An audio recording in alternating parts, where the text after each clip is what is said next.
বিধানসভায় দায়িত্ব নিয়ে বলছি, একাধিক কনস্টিটিউয়েন্সি স্টাডি করে দেখেছি যে বিজেপি সংখ্যালঘু মুসলমানদেরও একটা ভোট পেয়েছে, অর্থাৎ যেটাকে ওদের ভাষায় রাষ্ট্রবাদী মুসলমান বলা হয়।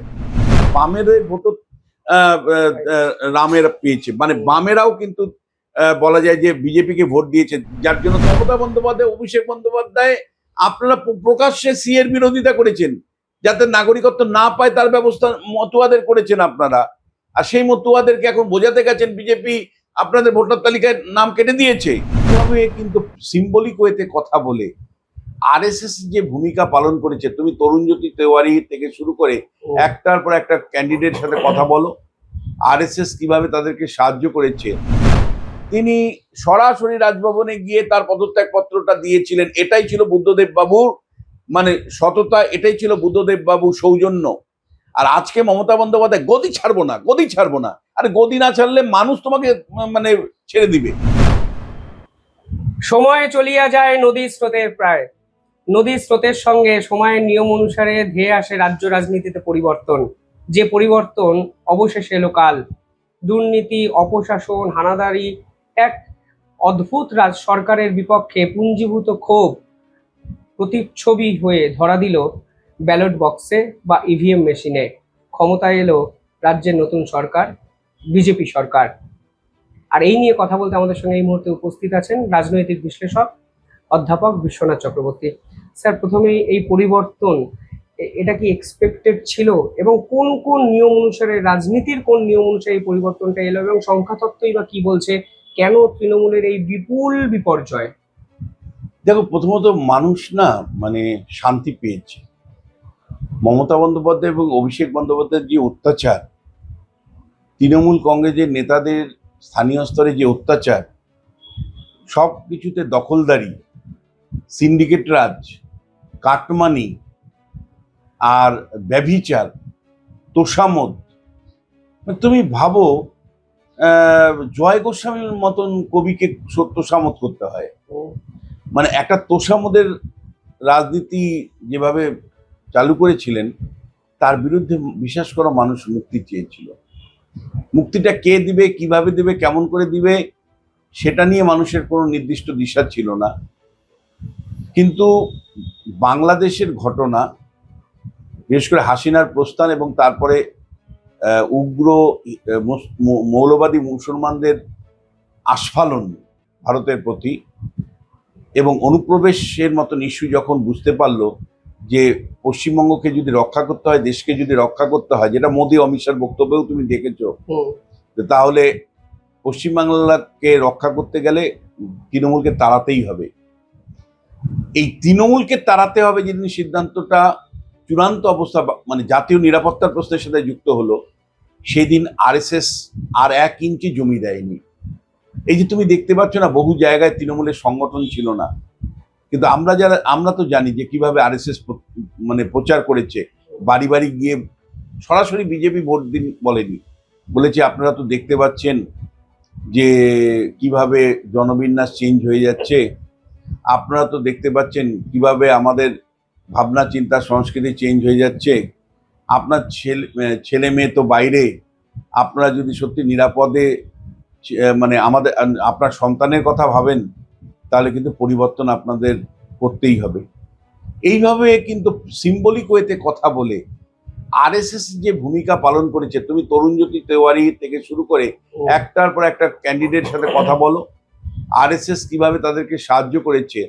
আরএসএস কর্মীরা বিজেপির কর্মীদের মতন সরাসরি হয়তো ছবি তোলেনি, ফেসবুক দেয়নি, নিশ্চুপে কাজ করেছেন। 21-এর সাথে 26-এ এই পরিবর্তনটা খুব বড় ছিল। দ্বিতীয় যে বিষয়টা, সেটা হলো যে এসআইআর কে কেন্দ্র করে যে ইলেকশন কমিশনকে মমতা বন্দ্যোপাধ্যায় যখন চ্যালেঞ্জ ছুড়ল, ইলেকশন কমিশনের জায়গা থেকে ইলেকশন কমিশনও চ্যালেঞ্জ ছুড়েছে, এবং শেষ পর্যন্ত কেন লজিক্যাল ডিসক্রিপেন্সির প্রশ্নটা আসলো, কেন এআই কে চালু করতে হলো, কারণ অভিষেক বন্দ্যোপাধ্যায় কার্যত এলাকার পর এলাকা মানে বিডিও অফিস দখল করে এক নামে 50টা 60টা ইয়ে করেছেন, নাম ফর্ম ফিল আপ করেছেন, মানে বাবার নাম 50টা ফর্ম ফিল আপ করেছেন। এইভাবে বেআইনিভাবে, অন্যায়ভাবে তৃণমূল কংগ্রেসের তরফ থেকে যেভাবে মানে ফার্স্ট ফেজের ফর্ম ফিল আপ করা হয়েছিল, তারপরে বাধ্য হয়ে এআই দিয়ে সেগুলো চেক করতে গিয়ে লজিক্যাল ডিসক্রিপেন্সি এসছে, এবং লজিক্যাল ডিসক্রিপেন্সির পরে 27 লক্ষ যে নাম শেষ পর্যন্ত ট্রাইব্যুনালে গেল, এই এন্টার দায়টা কিন্তু মমতা বন্দ্যোপাধ্যায়ের। ফলে একদিকে যেমন 63 লক্ষ ভুয়ো নাম বাদ গেল, মৃত স্থানান্তরিত নাম বাদ গেল, যেগুলো তৃণমূল ভোট দিয়ে দিত 4টের সময়। তাহলে প্রথমেই তো তুমি 63 লক্ষ নাম যখন বাদ গেল, তখনই তুমি অঙ্কের বিচারে পিছিয়ে গেলে। অর্থাৎ তুমি লোকসভা নির্বাচনে বিজেপি আর তৃণমূলের মধ্যে ফারাক ছিল 42 লক্ষ। 21 সালের বিধানসভা নির্বাচনের নিরিখে ছিল 60 লক্ষ, কিন্তু যখন লোকসভা নির্বাচন হলো তাতে তৃণমূল আর বিজেপির মোট ভোটের ফারাক ছিল 42 লক্ষ। তোমার যেই মুহূর্তে মানে ভোটার তালিকা থেকে জলটা বেরিয়ে গেল, 63 লক্ষ জল বেরিয়ে গেল, তখনই তো তুমি অ্যাকচুয়ালি সংখ্যালঘু হয়ে গেছো। তারপরে এন্টার মমতা বন্দ্যোপাধ্যায় কেমিস্ট্রি কাজ করেনি। আমরা বলেছিলাম যে ম্যাথমেটিক্স আর কেমিস্ট্রির মধ্যে কোনো একটা কাজ করবে। কেমিস্ট্রি যে কাজ করেনি সেটা তো ফলাফল থেকে পরিষ্কার। সুনামি কার্যত, যে সুনামি মানে আন্দাজ করাটা খুব কঠিন ছিল, সহজ ছিল না। তার কারণটা হলো অতিরিক্ত 93% মানুষ ভোট দিয়েছে, যেটা ইন টার্মস মানে বলা যায় যে 31 লক্ষ অতিরিক্ত লোক ভোট দিয়েছে। মোট ভোটার মানে বাদ গেছিল 51 লক্ষ, তারপরে আরো 31 লক্ষ ভোট দিয়েছে, মানে অ্যাকচুয়ালি 82 লক্ষ লোক অতিরিক্ত ভোট দিয়েছে 2021-এর বিধানসভা নির্বাচনের নিরিখে। এই 21 লক্ষর মধ্যে মানে 31 লক্ষর মধ্যে 15 লক্ষ ছিল মহিলা আর 16 লক্ষ ছিল পুরুষ। ফলে এই বিপুল সংখ্যক মানুষ কাকে ভোট দিলেন? মধ্যবিত্ত, আমরা বলবার চেষ্টা করেছি মধ্যবিত্ত উচ্চবিত্ত যারা স্কিমের মধ্যে নেই, যারা সরকারি কোনো প্রকল্পের মধ্যে নেই, তারা যখন লাইনে দাঁড়িয়েছে নিশ্চয়ই তারা গভর্নেন্সের প্রশ্নে ভোট দিয়েছেন। আর মমতা বন্দ্যোপাধ্যায় গভর্নেন্সের প্রশ্নে শূন্য। এই সময় 8,200 প্রাইমারি স্কুল বন্ধ হয়েছে, মানে দুর্নীতি প্রাতিষ্ঠানিক রূপ নিয়েছে। 26,000 সরকারি কর্মচারী চাকরি খেয়েছে মমতা বন্দ্যোপাধ্যায় এবং তার নেতারা। পার্থ চট্টোপাধ্যায় সমেত একাধিক নেতা জেলবন্দি হয়েছে দুর্নীতির কারণে। রেশন দুর্নীতি হয়েছে, পুরসভার দুর্নীতি হয়েছে, বালি পাথরের দুর্নীতি হয়েছে। নেতারা সিন্ডিকেট চালিয়েছে এবং মানুষের থেকে জোর জবরদস্তি টাকা তুলেছে, আবাস যোজনার প্রকল্প থেকে, 100 দিনের কাজের প্রকল্প থেকে। একটা মানে পুরসভা এলাকায় তুমি যদি একটা ঘর বানাতে যাও, প্ল্যান জমা দিলে সঙ্গে সঙ্গে তৃণমূলের নেতারা এসে টাকা চেয়েছে। ফলে মানুষ স্থিতি বিরক্ত ছিল, অ্যান্টি ইনকম্বেন্সি স্ট্রং ছিল। কিন্তু এই প্রশ্নটাও আমরা রেখেছিলাম, অবশ্যই অনেস্টলি স্বীকার করতে চাই যে এই অ্যান্টি ইনকম্বেন্সিটা হিন্দু ভোটাররা শুধুমাত্র হয়তো সেই কনটেক্সটে ভোট দিবেন, কিন্তু ফলাফল যেটা পেয়েছি অ্যান্টি ইনকম্বেন্সি মানে প্রতিষ্ঠান বিরোধী ভোটটা শুধু হিন্দুরা দিয়েছে তা নয়, মুসলমানরাও দিয়েছে। এবং মুসলমানদের মধ্যে একটা বড় অংশ মানে যারা অ্যান্টি ইনকম্বেন্সির পক্ষে ভোট দিয়েছেন, জন্য ভোট দিয়েছেন, তারা যেমন বাম কংগ্রেসকেও দিয়েছেন, আবার একই সাথে বিজেপিও কিন্তু মুসলমান ভোটদের একটা অংশ পেয়েছে। আমি তোমায় দায়িত্ব নিয়ে বলছি, একাধিক কনস্টিটিউয়েন্সি স্টাডি করে দেখেছি যে বিজেপি সংখ্যালঘু মুসলমানদেরও একটা ভোট পেয়েছে, অর্থাৎ যেটাকে ওদের ভাষায় রাষ্ট্রবাদী মুসলমান বলা হয়। ফলে একদিকে এসআইআর এর মানে ভুয়ো নাম বাদ চলে যাওয়া, আর তারপরে হলো অতিরিক্ত মানুষ 11% অতিরিক্ত মানুষ ভোট দেওয়া, যেটা আমি রিয়াল টার্মসে 31 লক্ষ বলছি, 31 লক্ষ অতিরিক্ত লোক ভোট দেওয়া। এবং তৃতীয় যেটা শান্তিপূর্ণ ভোট হলে পশ্চিমবাংলায় যে তৃণমূল বিদায় নিবে, এটা দিনের পর দিন চর্চা হয়েছে শিবম, দিনের পর দিন চর্চা হয়েছে যে তৃণমূলের গুন্ডারা ভোট লুট করে। মানে তৃণমূল কংগ্রেস যেভাবে শাহজাহান থেকে শুরু করে, জাহাঙ্গীর খান থেকে শুরু করে, শওকত মোল্লা থেকে শুরু করে পাড়ায় পাড়ায় মোস্তান তৈরি করেছে। মমতা বন্দ্যোপাধ্যায় তো মোস্তানদের উপর শাসন করেছে। অভিষেক বন্দ্যোপাধ্যায় ভাষাটাই ছিল মোস্তানি ভাষা। ফলে এই মানে পাড়ায় পাড়ায় যে মোস্তানগুলো, এই মোস্তানগুলোকে যখন নিউট্রালাইজ করতে পেরেছে, যেগুলো তাদের মধ্যে তুমি জানো প্রায় 5,000 শুধুমাত্র ভোটের আগের দিন রাত্রেবেলা তুলে নিয়েছে। আর তারপরে পুলিশ যে ভাষা, শারীরিক ভাষা ছিল, 473 জন আধিকারিককে খোলনালচে চেঞ্জ করে দিয়েছিল। যে প্রশাসন তৃণমূল কংগ্রেসের ছিল, দলীয়করণ ছিল, মমতার পছন্দতন্ত্রের উপর ভিত্তি করে প্রশাসন চলতো, তাকে ইলেকশন কমিশন জ্ঞানেশ কুমার পুরো খোলনালচে চেঞ্জ করে দিয়ে 473 জন আধিকারিক, তাদের চিফ সেক্রেটারি থেকে শুরু করে, হোম সেক্রেটারি থেকে শুরু করে, ডিজি থেকে শুরু করে, এসপি মানে ডিএম থেকে শুরু করে পুরো চেঞ্জ। ফলে প্রশাসন আর মমতা বন্দ্যোপাধ্যায়ের হয়ে খেলেনি। আর অন্যদিকে গুন্ডাদেরকে সবক শেখাতে পেরেছে। তার ফলে মানুষ নির্ভয়ে, মানে 5টার সময় যে লোকটা গেছে তার মনের মধ্যে একটুকু ভয় ছিল না যে আমার ভোটটা পড়ে যাবে। কিন্তু অতীতে তৃণমূলের শাসনকালে 14 সাল থেকে কিন্তু তৃণমূল ভোট লুট করেছে। আর তুমি যদি লক্ষ্য করো যে ভয় ভীতি সন্ত্রস্ত করা, বোম মারা, মানে গুলি করা, মার্ডার করে দেওয়া, এর মাধ্যমে তৃণমূল কংগ্রেস শাসন করেছে। ফলে এই নির্বাচন একটা মৃত্যুহীন নির্বাচন হয়েছে। ফলে মানুষ যখন মনে করো বছরকে বছর ভোট দিতে পারেনি, সেই মানুষগুলো যখন ভোটের লাইনে দাঁড়িয়েছে, সেই মানুষগুলো কিন্তু তৃণমূলের এগেনস্টে ভোট দিয়েছে। এবং যে মানুষগুলো কোনো সরকারি প্রকল্পের মধ্যে নেই, ভাতাজীবী নয়, তারা তো মানে দু হাত তুলে এই পরিবর্তন চেয়েছিল। ফলে এই উচ্চবিত্ত এবং মধ্যবিত্তের যখন লাইন বড় হয়েছে, 93% মানুষ ভোট দিয়েছে, তখন কিন্তু তারা প্রতিষ্ঠানের বাইরে গিয়ে ভোট দিয়েছে এবং সরাসরি পরিবর্তনের পক্ষে ভোট দিয়েছে।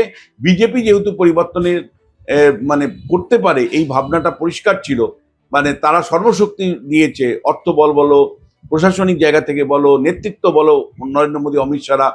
ফলে এই সব কিছু কিন্তু মানুষ মনে করেছে যে বিজেপি একমাত্র পরিবর্তন আনতে পারবে, সুতরাং বিজেপিকেই ভোট দাও। যার জন্য তুমি দেখবে দমদমের যে কনস্টিটিউয়েন্সি গুলো, সেই ভোটগুলো সরাসরি বামের ভোটও রামের পেয়েছে, মানে বামেরাও কিন্তু বলা যায় যে বিজেপিকে ভোট দিয়েছে। যার জন্য তুমি লক্ষ্য করে দেখবে যে দমদমে হেরেছে, দমদম উত্তরে হেরেছে, বরানগরে হেরেছে, পানিহাটিতে হেরেছে, খড়দাতে হেরেছে, একটার পর একটা যে বাম অধ্যুষিত এলাকা, উত্তরপাড়াতে হেরেছে, বিজেপি সব জিতেছে।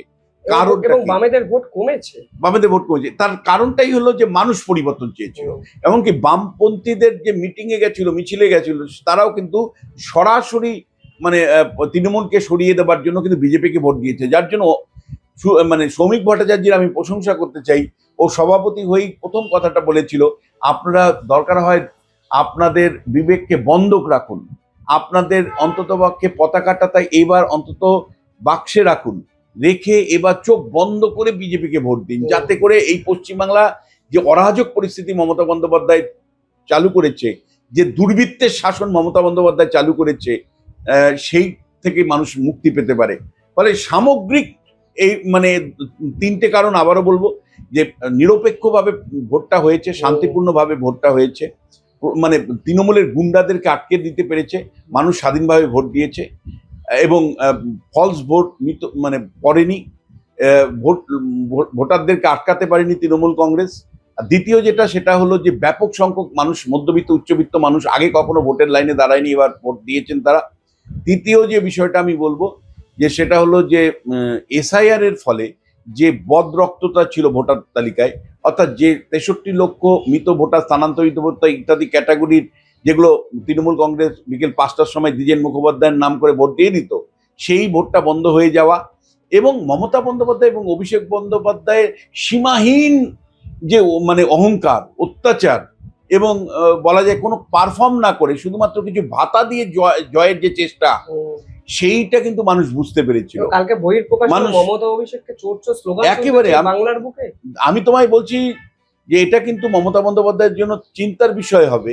তার কারণ মমতা বন্দ্যোপাধ্যায়ের যদি তুমি ফলাফলটা দেখো, উত্তরবঙ্গ দিয়ে যদি তুমি দেখো, উত্তরবঙ্গে রাজবংশী কমিউনিটি 30টা আসন আছে, 30টা আসনের মধ্যে 29টা আসনে বিজেপি জিতেছে, একমাত্র সীতাই ছাড়া। 30টা আসনের মধ্যে রাজবংশী, যে মমতা বন্দ্যোপাধ্যায় দাবি করেছিলেন রাজবংশীদের ভোট মানে নাকি সরে গেছে, আদিবাসীরা যে 16টা বিধানসভা কেন্দ্র পশ্চিমবাংলায় আছে, উত্তরবঙ্গ থেকে দক্ষিণবঙ্গের একেবারে ঝাড়গ্রাম পর্যন্ত 16টা বিধানসভাতেই তৃণমূল হেরেছে, বিজেপি জয়ী হয়েছে। মানে বলা যায় যে গেরুয়া জ্বর আদিবাসী এলাকাতে। কালকে প্রধানমন্ত্রী নিজে উল্লেখ করেছেন আদিবাসীদের এত সমর্থন। তফসিলি জাতির জন্য 68টা আসন আছে, এই 68টা আসনের মধ্যে মাত্র 16টা আসন ছাড়া সমস্ত আসনে বিজেপি জয়ী হয়েছে, একতরফা ভাবে বিজেপি জয়ী হয়েছে। শহরাঞ্চলে 39টা আসন আছে, শহরাঞ্চল তৃণমূল কংগ্রেসের গড় বলা হতো, কলকাতা শহর গড় বলা হতো, ভেঙে চুরমার হয়ে গেছে। শহরাঞ্চলে মানে কোনো পুরসভা নেই এমন শহরাঞ্চলে 39টা বিধানসভা কেন্দ্র আছে, যেই 39টা বিধানসভা কেন্দ্রের মধ্যে 11টা বাদ দিয়ে সবগুলো আসনে বিজেপি জয়ী হয়ে গেছে। এবং তোমাকে আমি যেটা বলতে চাই, তাহলে মানে রাজবংশী কমিউনিটি, রাজবংশী তফসিলি জাতির, তফসিলি উপজাতি মানে আদিবাসী, এছাড়া মতুয়া নিয়ে মমতা বন্দ্যোপাধ্যায় কত ধরনের ঢং করেছিলেন। যে মানে সিএ মানেননি আপনি, আপনি মতুয়াদেরকে বোঝাচ্ছেন যে আপনাদের নাগরিকত্ব বিজেপি কেড়ে নিল আর মেনে নিবে মতুয়ারা। যে মতুয়ারদের নাগরিকত্বের প্রশ্নে আইন তৈরি যখন হয়েছিল, সিএ আইন, তখন মমতা বন্দ্যোপাধ্যায়, অভিষেক বন্দ্যোপাধ্যায় আপনারা প্রকাশ্যে সিএর বিরোধিতা করেছেন, যাতে নাগরিকত্ব না পায় তার ব্যবস্থা মতুয়াদের করেছেন আপনারা। আর সেই মতুয়াদেরকে এখন বোঝাতে গেছেন বিজেপি আপনাদের ভোটার তালিকায় নাম কেটে দিয়েছে। মানেনি মানুষ। মতুয়া এলাকায় মানে মানে তোমার গিয়ে সমস্ত আসনে বিজেপি জয়ী হয়েছে। ফলে যে কয়টা শুধু মুসলিম এলাকার আছে সেই 3টে আসন বাদ দিলে মতুয়াদের সমস্ত আসন, সেটা রানাঘাট সাব ডিভিশন হতে পারে, সেটা বনগাঁ সাব ডিভিশন হতে পারে, এমনকি বসিরহাট সাব ডিভিশনে মতুয়া এলাকাতেও বিজেপির জয় জয়াকার। মতুয়াদের হাইয়েস্ট কনসেন্ট্রেশন আছে রানাঘাট আর তোমার বনগাঁ সাব ডিভিশনে। এখানে কোনো আসনে তৃণমূল কংগ্রেস খাতা খুলতে পারেনি। ফলে মতুয়াদের একতরফা জয় বিজেপি আস্বাদ করেছে। ফলে এবং মমতা বন্দ্যোপাধ্যায়ের পরপর 2বার হেরে যাওয়া, আপনি এত বড় জননেত্রী, অথচ গত 21-এর নির্বাচনে আপনি শুভেন্দুর কাছে হেরে গেলেন নন্দীগ্রামে, তারপরে মানুষকে মিথ্যে বুঝিয়েছেন যে ওখানে লোডশেডিং করে জিতেছে। আপনি পরিষ্কার হেরে গেছেন, সেইবার হারাটা মানতে পারছেন কেন? আবার এবার হেরে গেছে 15,000 ভোটে হেরে গেছে, এবারও আবার নানা গল্প শোনাচ্ছে, মানে ফিরহাদ হাকিমের মেয়ে গল্প শোনাচ্ছে, তারপরে তোমার গিয়ে মমতা বন্দ্যোপাধ্যায় গল্প শোনাচ্ছে, এখনো পদত্যাগ করেননি। যা 2011 সালে 3টের মধ্যে বুদ্ধদেব ভট্টাচার্য যখন বুঝতে পারলেন যে না আমাদের জয়ের কোনো সম্ভাবনা নেই, তিনি সরাসরি রাজভবনে গিয়ে তার পদত্যাগ পত্রটা দিয়েছিলেন। এটাই ছিল বুদ্ধদেব বাবুর মানে সততা, এটাই ছিল বুদ্ধদেব বাবুর সৌজন্য। আর আজকে মমতা বন্দ্যোপাধ্যায় গদি ছাড়বো না, গদি ছাড়বো না। আরে গদি না ছাড়লে মানুষ তোমাকে মানে ছেড়ে দিবে। গদি ছাড়বো না, মানুষ তোমাকে ছেড়ে দিবে। এবং কালকে মানুষ প্রতিক্রিয়া দেখিয়েছে, ক্ষমতার বৃত্তে ছিল পুলিশকে নিয়ে অভিষেক মমতা তোমরা চলেছ, তখন মানুষ ভয় পেয়েছে, ভয় ভীতি সন্ত্রস্ত হয়ে তোমাদের বলেনি। যে অত্যাচার তোমরা 15 বছর মমতা বন্দ্যোপাধ্যায় করেছো, যে অত্যাচার অভিষেক বন্দ্যোপাধ্যায় তোমরা করেছো, তৃণমূলের নেতারা তোমরা করেছো, তার বিচার কিন্তু যদি মানে শুভেন্দু অধিকারী না দিতে পারে, বিচার নিশ্চয়ই মানে মধ্যযুগীয় বিচার নয়, একেবারে স্পেসিফিক্যালি তৃণমূলে যে সমস্ত নেতা টাকা খেয়েছে, মানুষের গরিব মানুষের টাকা খেয়েছে, বিভিন্নভাবে কাটমানি খেয়েছে, বিভিন্নভাবে টাকা তুলেছে, তোলাবাজি করেছে, বিভিন্ন প্রমোটার থেকে শুরু করে বিভিন্ন রিক্সাওয়ালাকে পর্যন্ত টাকা দিতে হতো, মার্কা একটা নিত, তার বিনিময়ে টাকা দিতে হতো।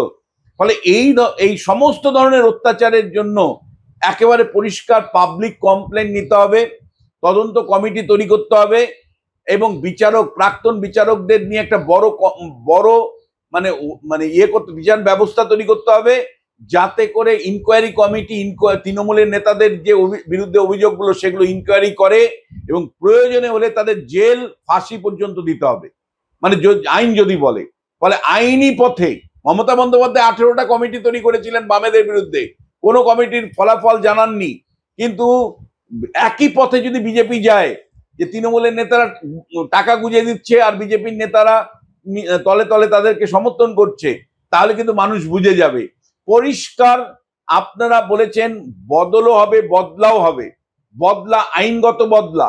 ফলে আইন যারা ভেঙেছে, যারা সন্ত্রাস করেছে, যারা পঞ্চায়েত নির্বাচনে 100 মানুষের মৃত্যু ঘটিয়েছে, যারা বলা যায় যে যুব ভারতীয় ক্রীড়াঙ্গনের মতো মানে বিশৃঙ্খলতা তৈরি করেছে, এই সমস্ত ঘটনাগুলোর পুঙ্খানুপুঙ্খানু বিচার এবং সেই অনুযায়ী শাস্তির ব্যবস্থা বিজেপি যদি করতে না পারে, তাহলে কিন্তু মানুষ বুঝতে পারবে যে আদতেও পরিবর্তনটা হলো কি হলো না।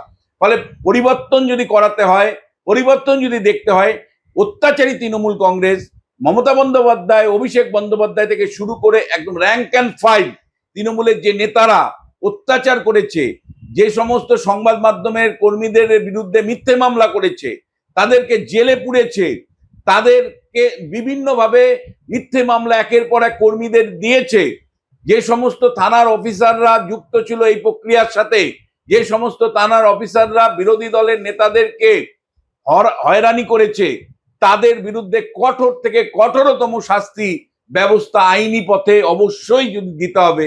আর না দিলে কিন্তু বুঝতে হবে যে পরিবর্তনটা আদতেও হলো কি হলো না।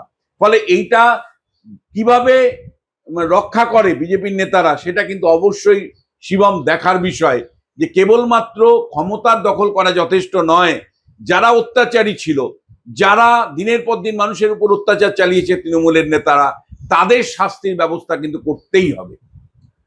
পরিবর্তনের দিনেও অধ্যাপক বিশ্বনাথ চক্রবর্তী পরিষ্কারভাবে বুঝিয়ে দিচ্ছেন যে দূরদর্শিতা এই মুহূর্তে দেখানো প্রয়োজন এবং বৃহত্তর প্রেক্ষাপটে। এবং আরো কয়েকটা জিনিস তোমাকে বলতে চাই, সেটা হলো খুব ভালো একটা সিদ্ধান্ত নিয়েছে যে নবান্ন থেকে ফাইল যাতে না বেরোতে পারে, সরকারি আধিকারিকের থেকে দপ্তর থেকে ফাইল না বেরোতে, কারণ ওই ফাইলগুলো দুর্নীতি, ওর মধ্যেই দুর্নীতি লুকিয়ে আছে, কাটমানি লুকিয়ে আছে, কোটি কোটি সরকারি টাকা অপব্যবহার লুকিয়ে আছে।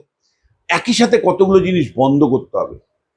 একটা হলো কার্নিভালের নাম করে, মানে বিসর্জনের পরে ঠাকুরকে নিয়ে যে অত্যাচার তৃণমূল নেত্রী করতেন, এই কার্নিভেলের কে বন্ধ করতে হবে। এটা কার্নিভেল হতে পারে না। এটা আমাদের খারাপ লাগতো যে বিসর্জন, ঘট বিসর্জন হয়ে গেলে ঠাকুর বিসর্জন হলো, প্রতিমাকে নিরঞ্জন করতে হবে। মমতা বন্দ্যোপাধ্যায় অনাচার করতেন দিনের পর দিন। আমি বর্তমানে একবার লিখেও ছিলাম, সেই স্টোরি করেছিলাম, আমি পোস্ট এডিট লিখেছিলাম যে এই কার্নিভালের নামে সরকারি মহোৎসব আর মানে আমাদের যে পরম্পরা সেটাকে ধ্বংস করা।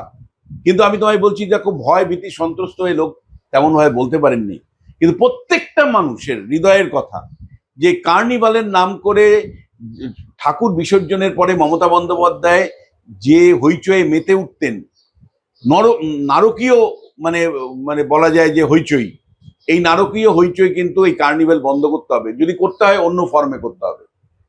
বিসর্জনের পরে ঠাকুরকে টানাটানি করা যাবে না। দ্বিতীয় যেটা, সেটা হলো যে ধরো যবে তুমি পুজো উদ্বোধন করতে পারো, আমরা অবাক হয়ে যেতাম যে মহালয়ার আগের থেকে পুজো উদ্বোধন, অনাচারের একটা মাত্রা আছে।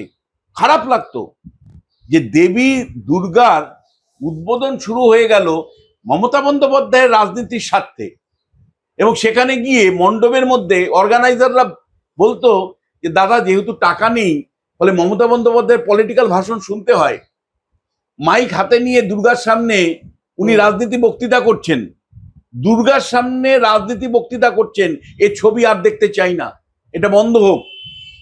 আর ক্লাবগুলোকে দখল মানে রাখার জন্য যেভাবে 2 লাখ টাকা করে বছরে দেওয়া হতো ক্লাবগুলোকে রক্ষা করার জন্য, সেটা বন্ধ করতে হবে। দ্বিতীয় যেটা, ইমাম ভাতা বন্ধ করতেই হবে আপনাদের। ইমাম ভাতা দেওয়া চলবে না, পুরোহিত ভাতা দেওয়া চলবে না।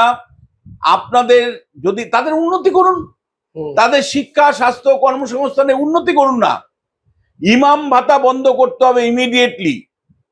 যেই মুখ্যমন্ত্রী হন, ইমাম ভাতা বন্ধ করতে হবে, মুয়াজ্জিন ভাতা বন্ধ করতে হবে, পুরোহিত ভাতা বন্ধ করতে হবে। তাদের আর্থসামাজিক বিকাশের জন্য দয়া করে আপনারা কাজ করুন, কিন্তু ওই যে আবার ভোটের রাজনীতির জন্য ইমাম ভাতা রেখে দিব, এটা জানি না দেখি শুভেন্দু অধিকারী। পরিষ্কার করে বলছি, ইমাম ভাতা চাই না, মুয়াজ্জিন ভাতা চাই না, পুরোহিত ভাতা চাই না। এবং একই সাথে ওই দুর্গা উৎসবের নাম করে ক্লাবগুলোকে যে 1,10,000 টাকা 15,000 টাকা দিচ্ছেন, এটা বন্ধ করতে হবে। তার পরিবর্তে প্রাথমিক স্কুলগুলো খুলতে হবে। প্রাথমিক স্কুলগুলোতে যাতে ছাত্ররা যায়। দিল্লিতে আমরা আপ পার্টি সমর্থক হই, বিরোধী হই, কিন্তু আপ যে তা দেখাতে পেরেছে যে প্রাইমারি স্কুলের সংস্কার সাধন করে আপ দিল্লিতে বড় লোকের ছেলে মেয়েদেরও প্রাথমিক স্কুলে ভর্তি সুযোগ করে দিয়েছিল।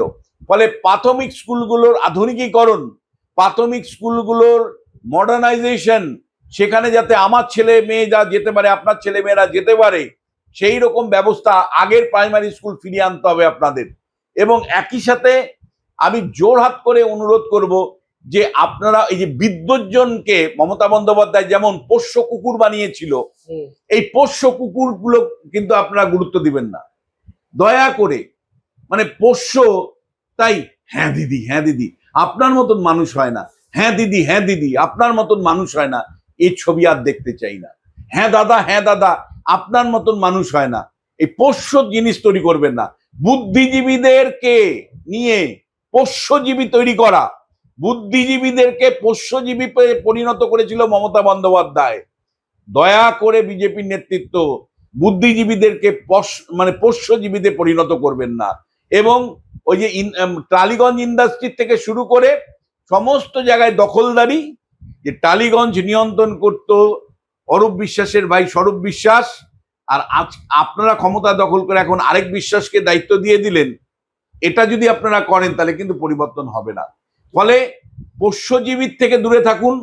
বুদ্ধিজীবীদের যতটুকু সাহায্য দরকার নেবেন, বুদ্ধিজীবীরা যতটুকু সরকারের সাথে সম্পর্ক রাখবে, কিন্তু পুরোপুরি ওই সকাল বিকাল বুদ্ধিজীবীদের দ্বারা পরিবৃত হয়ে থাকা, তাদেরকে পোষ্যজীবীতে পরিণত করা। সূর্য পূর্ব দিকে উঠলে ওরা বলবে হ্যাঁ আপনি যেটা বলছেন, সূর্য পশ্চিম দিকে উঠলে বলবে হ্যাঁ দিদি হ্যাঁ দাদা সূর্য ঠিকই আছে। এইটা যাতে এই ধরনের মানুষ যাতে না তৈরি হয় লক্ষ্য রাখবেন। এবং একই সাথে ওই টালিগঞ্জের আধিপত্য বা বিভিন্ন ইন্ডাস্ট্রিতে যে আধিপত্য, দয়া করে সেই আধিপত্যবাদের থেকে মুক্তি আমাদের দিন, এটাই মানুষ চাইছে। এই কারণেই মানুষ কোচবিহার থেকে কাকদ্বীপ পর্যন্ত শুধু আপনাদের গেরুয়া ঝড়ে আপনাদের জয় নিশ্চিত করেছে। এতে বামপন্থীদেরও ভোট আছে, শ্রমিক ভট্টাচার্যের কথা অনুসারে বলবো, বামপন্থীদেরও ভোট আছে, দক্ষিণপন্থীদেরও ভোট আছে, আরএসএস এরও ভোট আছে, কংগ্রেসেরও ভোট আছে, এমনকি তৃণমূল কংগ্রেসের শাসন ব্যবস্থা যারা সহ্য করতে পারছিল না সেই তৃণমূল কংগ্রেসের লোকদেরও ভোট আছে। ফলে একটা সর্বজন এর ভোটে আপনারা ক্ষমতায় এসছেন, অনেক প্রত্যাশা, এই প্রত্যাশাগুলো পূরণ করবেন, এটাই আমাদের